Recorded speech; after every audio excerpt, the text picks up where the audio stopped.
Operation అయిన తర్వాత almost ప్రతి ఒక్కరు అడిగే క్వెషన్ ఏంటంటే, ఎలాంటి ఫుడ్ తీసుకోవాలి అని అడుగుతుంటారు. సో, ఆపరేషన్ అయిన తర్వాత ఆ సర్జికల్ వౌండ్ అంటే పుండు బాగా మానాలి అంటే ప్రోటీన్స్ అన్నది చాలా ఇంపార్టెంట్.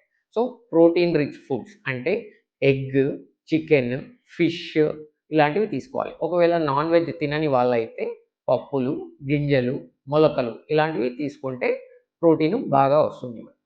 దాంతో పాటు చాలామందికేందంటే సర్జరీ తర్వాత కాన్‌స్టిపేషన్ అంటే మోషన్ అనేది ఫ్రీగా రాదు. దానికోసం ఫైబర్ ఎక్కువున్న ఫుడ్స్ తీసుకోవాలి. అంటే ఆకుకూరలు, కూరగాయలు ఇట్లాంటివి తీసుకోవడం వల్ల ఫైబర్ బాగా వస్తుంది. మోషన్ ఫ్రీగా అవుతుంది. థర్డ్ ఎముకలకు సంబంధించి ఆపరేషన్ అయినప్పుడు కాల్షియం రిచ్ ఫుడ్స్ తీసుకోవడం గూడా మంచిది. అంటే పాలు, పెరుగు ఇలాంటివి తీసుకోవడం మంచిది. వీటితో పాటు ఆపరేషన్ అయిన వాళ్ళు వాటర్ అనేది బాగా తీసుకోవాలి. హైడ్రేషన్ అనేది చాలా ఇంపార్టెంట్. రోజుకి కనీసం 3-5 లీటర్ల నీళ్లు తాగాల్సి